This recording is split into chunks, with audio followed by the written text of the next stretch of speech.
Ngayon, ipapakita ko kung paano ang inaaping Palestinong doktor na iginigiit ng UN at ilang miyembro ng Kongreso na palayain ng Israel ay isang koronel ng Hamas pala. At may ebidensya ko. Isipin mo ito. 2 taon kang naniwala na ang isang lalaki ay bayane, martir, at isang inaaping tao na nais lang tumulong sa mga may sakit na bata. Lumabas na siya pala ay commission officer ng teroristang grupo na gumawa ng pinakamalalang massacre sa mga Hudyo mula Holocaust. Magagalit ka ba? Gusto mo bang malaman kung sino ang nagsinungaling sa'yo? Iyan ang nangyayari dito at baka mas mahaba pa ang listahan kaysa akala mo. Ang UN, Amnesty International, Bernie Sanders, Chris Murphy, mga ministro ng Britanya, at syempre ang ating mainstream media, The Guardian, NBC News, Al Jazeera. Talakayan natin ito. Ang pangalan niya ay Hussam Abu Safia. Sa nakaraang 1 taon at kalahati, narinig mo ang pangalan niya na konektado sa torture, pag-uusig at genocide matapos arestuhin ng Israel sa ospital sa Gaza kung saan siya nagtatrabaho. Nagsulat siya ng 2 opinion piece sa New York Times na inaakusahan ng Israel ng war crimes at genocide habang inilalarawan ng sarili bilang doktor na tumutulong sa mga Palestino. Nagkampanya para sa kanya ang Amnesty International. Ginawaran siya ng honorary citizenship ng Lyon, Pransya. Ngayong linggo, inihayag ng UN Working Group on Arbitrary Detention na labag sa karapatang pantao ang pagkakakulang ng Israel sa lalaking ito at hiniling ang kanyang agarang paglaya. Pero may isang problema rito. Siya mismo ay komandante ng Hamas. Ito ang litrato noong 2016 na ipinost ng Gaza Military Medical Services na pinapatakbo ng Hamas Ministry of the Interior and National Security. Sa litrato, si Hussam Abu Safia ay kasama ng mga mataas na komandante ng Hamas.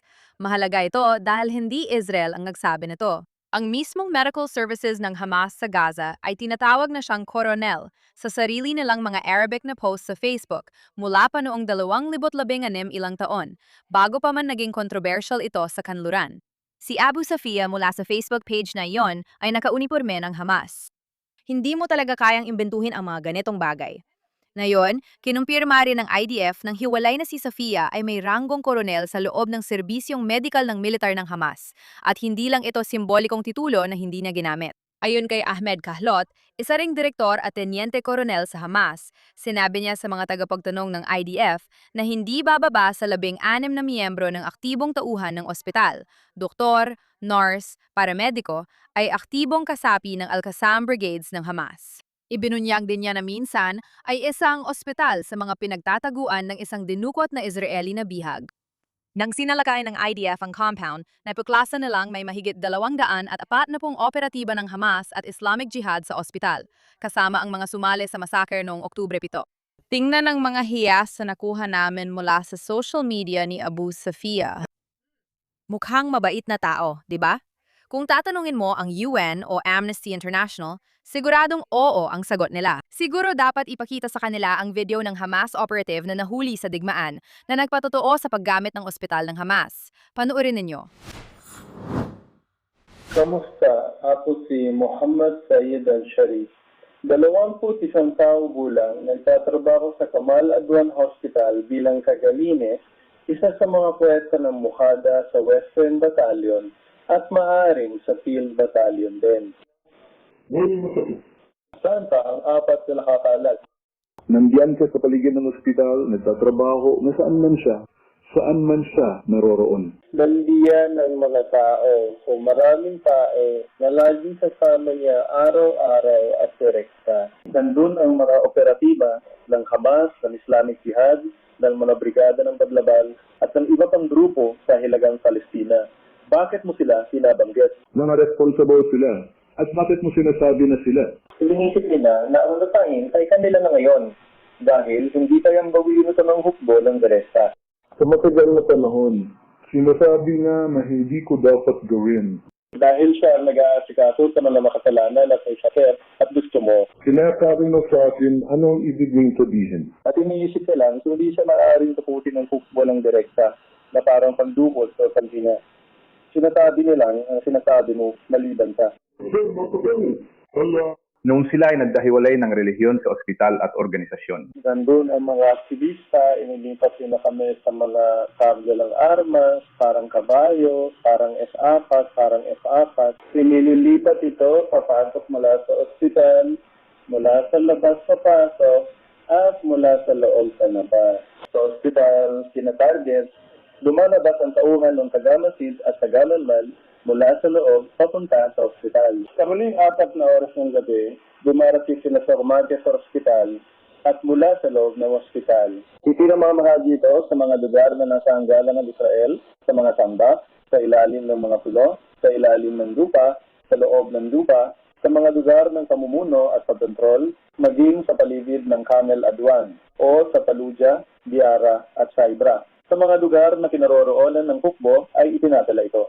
Maraming tao ang naroon dahil hindi nila alam. Iyan ay patotoo mula sa mga nahuling terorista ng Hamas kung paano ginamit ang mga ospital bilang command center at kanlungan ng kanilang organisasyon. Kung hindi pa sapat iyon, narito ang patotoo ng isang Kurdish na doktor na voluntaryong naglingkod sa parehong ospital sa Gaza at naglarawan ng kanyang nasaksihan. Panuurin ito.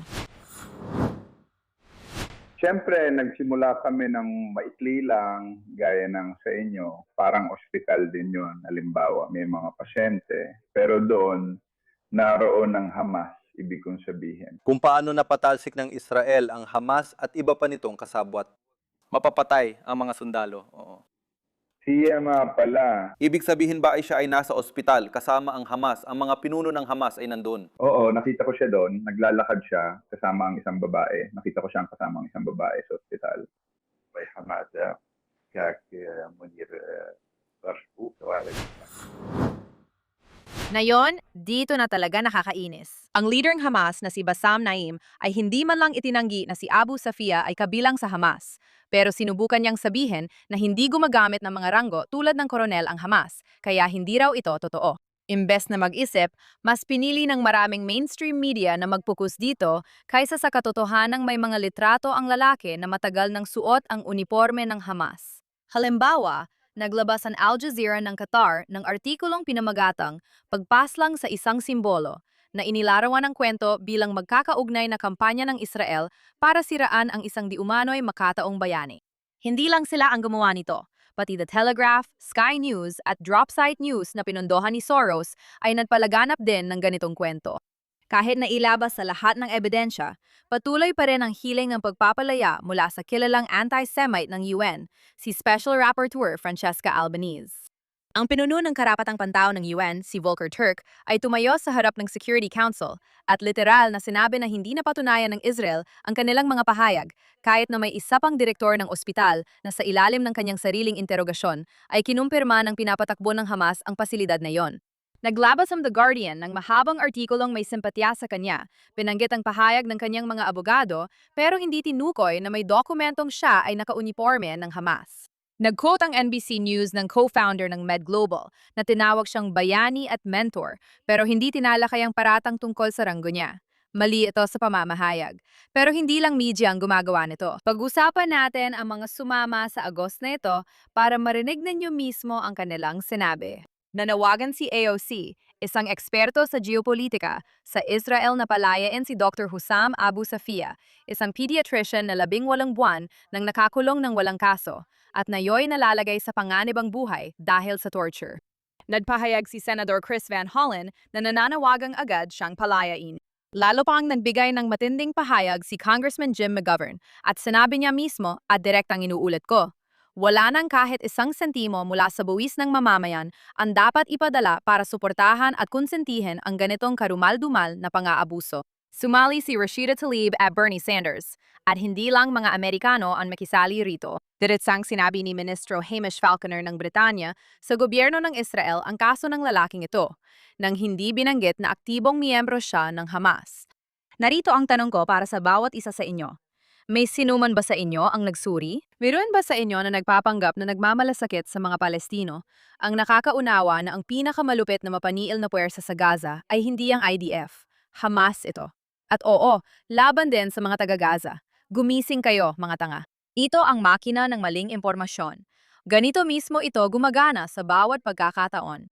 Ang isang tao ay pinalalabas na parang isang makataong simbolo ng mga media outlet na hindi man lang nag-aabala na alamin ang pinakapangunahing katotohanan tungkol sa kung sino ang kanilang binibigyan ng plataporma. Ang mga politiko, para magmukhang maawain sa kamera, sumasali agad ng hindi man lang nagsasaliksik kahit 30 minuto. Kapag lumabas na ang katotohanan, imbes na ituwid ang naunang ulat, may ilan sa pinakamalalaking pangalan sa media na sadyang bumubuo ng kontra-naratibo para protektahan ang kasinungalingan. Hindi ito pamamahayag. Kapag nakakita ka ng balitang tungkol sa isang kaawa-awang tao sa Gaza, tanungin mo muna ang sarili bago ibahagi. Sino siya? Sa totoo lang, may nag-verify ba? Dahil sa kasong ito, ang talaan ay kitang-kita na sa sariling Arabic na social media ng Hamas mula pa noong 2016. Niisa sa New York Times, The Guardian, NBC o opisina ng kasalukuyan senador ng Estados Unidos ang nagabalang tingnan nito. Si Colonel Hussam Abu Safia ay hindi isang inaaping tagapagkawanggawa. Siya ang patunay na gumagana ang paraang ito at ngayon, alam mo na paano ito gumagana. Ngayon, talakayin natin ang pangunahing kaganapan sa mundo. Ano ang nangyayari sa Iran? Tingnan natin ang sinabi ni Pangulong Trump. Ginoong Pangulo, tungkol sa Iran, tapos na ba ang tigil putukan? Wala na ba ito? Patay na ba ang MOU? Interesante ang tanong na yan. Para sa akin, tingin ko tapos na ito. Ayoko na silang pakialaman pa. Mga basura sila. Alam ba kung anong basura? Mga basura sila. Mga sira ulo silang tao. Pinamumunuan sila ng mga siraong tao. Sila ay malulupit at mararahas na tao. Kung may nuclear weapon sila, gagamitin nila ito. Para sa akin, tapos na. Kakausapin ko ang mga negosyador natin. Sayang oras sa kanila, sinungaling sila. Gumagawa tayo ng kasunduan. At pagkatapos, kung makipagkasundo ako sa kanya, may kasunduan na tayo at lalabas siya. Nagsasalita siya, may kasunduan tayo. Lahat ay nagkasundo. Walang sandatang nuklear. May kasunduan tayo, lalabas sila at kakausap ng media. Sinasabi nilang di namin napag-usapan. May mali sa kanila, sira ulo sila. Para sa akin, tapos na ito. Ibig bang sabihin nito na hindi na magpapatuloy ang pag-uusap sa Iran? Wala akong pakialam. Pwede silang mag-usap. Pero sa tingin ko, sinasayang lang nila ang oras nila. Mga sinungaling lang sila. Ayokong sabihin na sinabi na namin, pero sinabi na namin. Kaya tapos na ang tigil putukan. Lipas na ang MOU matapos ang halos 1 linggong palitan ng atake. Ngayon, inanunsyo ng Pangulo ng Estados Unidos na may 1,000 misail siyang handang iputok sa Republikang Islamiko. Bakit? Pangunahing dahilan ay dahil ang Republikang Islamiko at mga payaso nito ay laging nagsasalita tungkol sa pagpatay sa kanya. Ipapaliwanag ko ang mga nangyari dahil mabilis ang pangyayari. Muling inatake ng Islamic Republic ang mga komersyal na barko sa Strait of Hormuz. Gumanti ang Estados Unidos sa pamamagitan ng pag-atake at pinalawak pa ito sa Timog Iran. Sa unang pagkakataon bilang kataas-taasang pinuno, binali ni Mujtaba Khamenei ang kanyang pananahimik. Hindi para pakalmahin ang sitwasyon, kundi para mangakong tiyak na mangyayari ang paghihiganti sa pagkamatay ng kanyang ama na kagustuhan din ng kanyang bansa. Hindi ako sigurado kung anong bansa ang tinutukoy niya, lalo na't nagsasayawan ang mga tao sa Iran nang mapaslang si Ali Khamenei. Pero agad sumagot si Trump sa Truth Social at sinabi na kung susubukan ng rehimen na ipapatay siya, lubos na wawasakin ng US ang bansa. Kahit tapos na ang tigil putukan ayon sa kanya, bukas pa rin daw sa usapan ang US. Sagot ng Tehran, hindi nila inaamin na silang unang nag-request ng pag-uusap. Kung akala mo isang galit na Iranian lang na may mikropono ang lahat ng usapang pagpatay kay Pangulong Trump, heto ang ilang halimbawa mula ngayong linggo. Sa Mashhad, may isang hotel na nagbitin ng napakalaking banner sa mismong gusali nito na nakasulat sa malinaw na Ingles, "Papatayin namin si Trump." At may parehong mensahe sa ilalim nito na nakasulat sa Persian. Ilang araw bago iyon sa Tehran, nagmartsa ang mga nagluluksa at taga-suporta ng rehimen. Karamihan ay napilitang dumalo dahil may kaugnayan ang pamilya nila sa rehimen o binayaran sila. Bit-bit ang parehong banner na "Papatayin namin si Trump" sa mga kalsada ng kabisera. Ipinakalat ng state propaganda outlet ng rehimen ang footage na iyon. Sa libing ni Khamenei sa Mashhad, nagtaas ng placard ang mga babae na may nakasulat na "Patayin si Trump." Ngayon, habang umaawit ang mga nagluluksa at isinasalin ko ito mula sa libing. Sumusumpa ako sa dugo ng kataas-taasang pinuno, Trump, papatayin ka namin. Direktang sipi ito. Bago mangyari ang lahat, Si Mohammed Rasuli, tagapagsalita ng libing, ay tumayo sa harap ng daan-daang libong nagluluksa at nagsabi sa mikropono na ang pagpatay kay Trump ay tungkulin natin. Isang taong pumatay sa imam ng Mara. Cherona Koshim. Sino ang ating kaaway kung hindi natin kilala ang iyong pumatay? Cherona Koshim. Mula ngayon, ang telang panglibing ang magiging damit namin. Sumpa sa dugo hanggang sa mapatay ka. Daling ito sa opisyal na state funeral ng pinakamataas na pinuno ng Islamic regime, hindi lang basta social media post.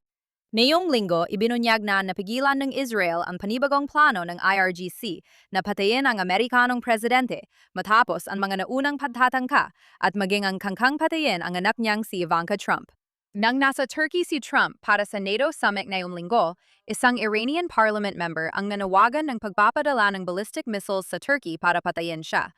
Ibig kong sabihin, sobrang nahuhumaling sila kahit wala naman silang Navy o Air Force para sa ganitong aksyon. Nakakagulat kung gaano kahina ang rehimen kahit nagpapakita sila ng kabaligtaran.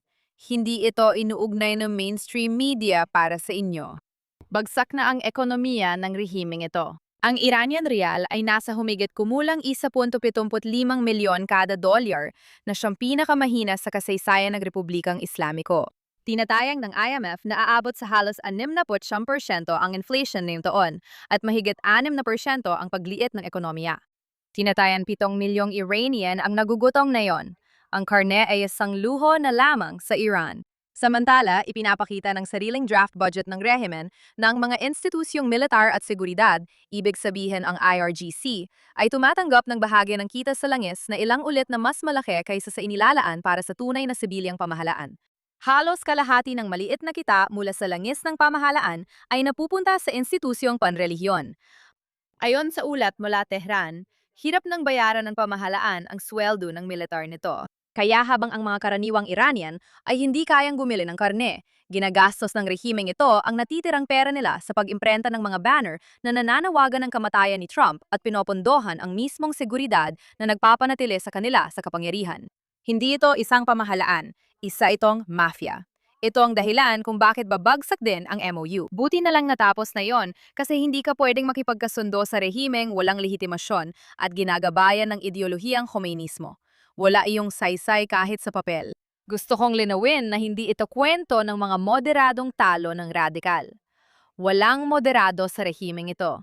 Ito ang totoong nangyayari. Ang commander ng IRGC, si Ahmad Vahidi, isang taong hinahanap ng Interpol mula pa noong 2007 dahil sa kanyang papel sa pambobomba noong 1974 sa isang sentro ng komunidad ng mga Hudyo sa Argentina na pumatay ng 85 katao.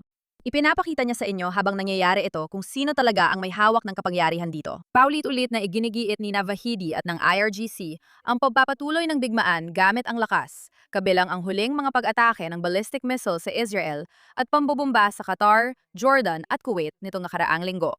Sa totoo, hindi mahalaga kung sino ang nakasuit at nakangiti sa harap ng Western camera. Ang baril ay laging nasa kamay ng IRGC. Kung di pa handa ang kanluran, harapin ang katotohanan at tapusin ang mga siga, magpapatuloy ito. Kailangan ko lang banggitin, nakakalungkot na nagkaroon ng pagkakataon ng Israel na tanggalin si Vahidi. Ngunit hinarang ito ng administrasyon ni Trump dahil nais ng presidente na magpatuloy ang rehimen sa maling akala na maari silang makipagkasundo. Hindi nila kaya. Paulit-ulit nang napatunayan ng rehimeng ito na lumalabag sila sa kasunduan kapag gusto nilang ipagpatuloy ang laban dahil iyon talaga ang kanilang layunin. Ibig sabihin, bawat dolyar ng bawas parusa, bawat bariles ng langis na dumaan sa Hormuz, sa pansamantalang exemption na mabuti at binawi ngayong linggo. Hindi tunay na kapayapaan ang dulot ng mga hakbang na ito. Binibigyan lang nila ng mas maraming oras ang rehimen para muling magsandata at mas maraming pondo para patuloy na tustusan ang IRGC habang nagugutom ang mga Iranian. Kaya ito ang pananaw ko. Dapat ipagpatuloy ng Estados Unidos ang mga pag-atake sa timog at lampas pa. Kailangan nilang pansamantalang kontrolin ang kinakailangan at panatilihin ang kipot ng Hormuz sa pinakamahigpit na ekonomikong pressure at kontrol ng US. Kung maayos ang pagpapatupad, maaring lumpuhin ng pressure na ito ang rehimeng ito ng mas mabilis kaysa anumang misil. Pero pinakamahalaga, dapat umatras ang Washington at huwag hadlangan ang Israel para matapos nito ang pagtanggal sa mga leader ng rehimen. Hayaan silang tutukan ang Basij at ang mga pulis na nananakit sa mga nagpoprotesta tuwing nag-aalsa ang mga Iranian. Kapag pinipigilan ng Amerika ang Israel para sa negosasyon sa mga ayaw naman nito, ang tunay na pinoprotektahan ay ang rehimen, hindi ang kapayapaan. Ang mga Iranian na hirap pumili ng pagkain habang nagbabanta ng kamatayan ang rehimen ay dapat bigyan ng kalayang tapusin ang kanilang nasimulan sa lansangan. Hindi tapat sa negosasyon ang rehimeng ito dahil ayaw ng mga tunay na makapangyarihan ng kasunduan. Gusto lang nilang mabuhay. Ang pinakamabilis na paraan tapusin ang digmaan ay hindi isa pang Memorandum of Understanding, kundi siguraduhing hindi tatagal ang rehimeng ito para pumirma ulit. Ngayon, tatapusin natin sa segment na Good, the Bad, and the Ugly ngayong linggo.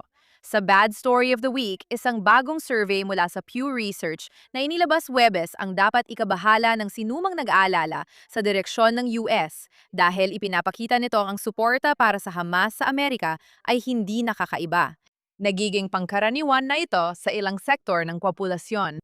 Sinurvey ng poll ang mahigit 12,000 Amerikanong nasa hustong gulang at natuklasan na 13% ng mga Amerikano na may edad 18 hanggang 29 ay may positibong pananaw na ngayon sa Hamas. Halos isa sa 8 kabataang Amerikano ang nagsabi sa Pew Research na positibo ang tingin nila rito. Ang parehong organisasyon na nanggahasa, dumukot at pumatay ng 1,200 katao at ginawang sandata ang sexual na karahasan bilang sinadyang paraan ng pakikidigma, hindi lang bilang hiwalay na insidente, kundi bilang kampanya ng panggagahasa at pagmumutila. Pinag-uusapan natin ang mga Amerikanong alam ang nangyari noong Oktubre 7. Ang ilan sa kanila ay nakapanood na ng video at nakabasa ng testimonya, pero positibo pa rin ang tingin sa Hamas. Lumalala ito dahil 44% ng Muslim Amerikano na tinanong ay may positibong pananaw sa Hamas, tumaas ng 7 puntos mula 2 taon at mas mataas kaysa alinmang ibang relihiyosong grupo sa bansa. Ihambing mo yan sa 2% ng mga Hudyo-Amerikano, 4% ng mga puting ebanghelikal at 8% ng mga Katoliko. Ang parehong grupo ng mga Muslim Amerikano ay may positibong pananaw lamang sa mga Israeli na 26% kumpara sa 83% sa mga Hudyo at higit sa kalahati ng bawat ibang relihiyosong grupo ayon sa Pew. Paano tayo napunta rito?